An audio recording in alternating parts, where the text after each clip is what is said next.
Hello दोस्तों, मेरे एक व्यूअर मिस्टर अनिराज कुमार सारस्वत ने मुझसे एक क्वेश्चन पूछा कि how much percentage of charge of the brokers will take it and is SIP is different from the share market and another question is what is the share. तो आज के इस video में हम इन्हीं 3 क्वेश्चन का आंसर देने की कोशिश करेंगे।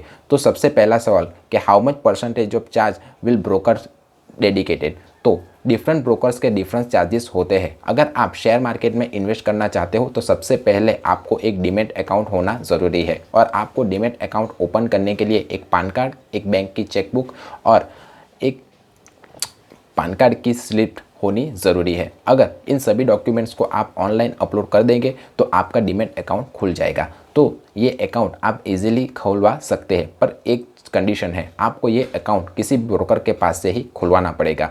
तो अलग अलग ब्रोकर के अलग अलग चार्जेस होते हैं। जैसे कि अगर आपने आईसीआईसीआई के डायरेक्ट ब्रोकर से अगर आपका अकाउंट खुलवाया तो आपको ₹0 का अकाउंट ओपनिंग चार्ज देना पड़ेगा, पर डीमैट ओपनिंग का अलग चार्जेस ₹300 का आपको पे करना पड़ेगा। अगर आपने कोटक सिक्योरिटीज़ से अपना अकाउंट खुलवाया तो आपको ₹600 का एनुअल मेंटेन चार्ज देना पड़ेगा, और अगर आपने एचडीएफसी सिक्योरिटीज़ से अगर आपका अकाउंट ओपन करवाया तो आपको ₹1000 का चार्जेस देना पड़ेगा।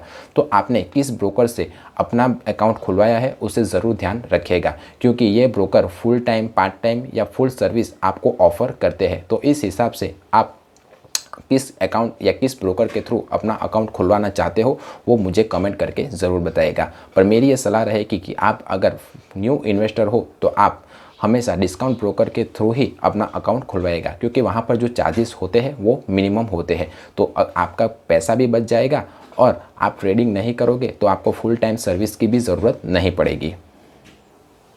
अब उनका तीसरा सवाल कि क्या एसआईपी डिफरेंस है शेयर से। तो हाँ, एसआईपी और शेयर्स दोनों डिफरेंस है। अगर आप म्यूचुअल फंड में इन्वेस्टेड करते हो तो आप एसआईपी के थ्रू, एसआईपी यानी कि सिस्टमेटिक इन्वेस्टमेंट प्लान के थ्रू किसी भी म्यूचुअल फंड में इन्वेस्ट कर सकते हो। और आपने अगर एसआईपी चालू की तो आपको उस एसआईपी के अमाउंट के सामने हर महीने कुछ यूनिट्स अलॉट होंगे। तो ये एसआईपी आप लॉन्ग टर्म के लिए अगर इन्वेस्टेड रहते हो तो आपको लॉन्ग टर्म में प्रॉफिट देखने को मिल सकता है। और उसके सामने दूसरा ऑप्शन है शेयर। तो शेयर में क्या होता है कि आप किसी कंपनी की सीधे हिस्सेदारी को परचेस करते हो। तो अगर आपने किसी कंपनी की वैल्यूएशन अच्छे से की और बैलेंस शीट को देखकर किसी अच्छी कंपनी के शेयर अगर आपने पिक कर लिए तो ये कंपनी आपको लॉन्ग टर्म में अच्छा खासा रिटर्न्स देकर जा सकती है। और शेयर और एसआईपी में ये यही डिफरेंस है कि एसआईपी में एक फंड मैनेजर प्रोवाइडेड होता है, पर शेयर्स में नहीं होता है, जो आपके बिहाफ पर किसी भी शेयर को खरीदता है। पर शेयर मार्केट में अगर आप डायरेक्टली ही अपने पैसे को निवेश करना चाहते हो तो आपको कंपनी की वैल्यूएशन करना आना चाहिए। तो अगर आप एक न्यू इन्वेस्टर हो और कंपनी के वैल्यूएशन की सिस्टम और टेक्निक्स को नहीं पहचानते हो तो मेरी यही सलाह होगी कि आप किसी भी म्यूचुअल फंड में अपने इन्वेस्टमेंट को स्टार्ट कर दे और कुछ समय सीखने के बाद आप शेयर मार्केट में इन्वेस्ट कर सकते हो। आशा करता हूँ कि आपको मेरे क्वेश्चन का आंसर मिल गया होगा।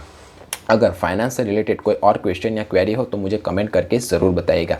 और जिन्होंने मेरे चैनल को सब्सक्राइब किया हुआ है उनको दिल से थैंक यू। मिलते हैं अगले वीडियो में, तब तक के लिए गुड बाय।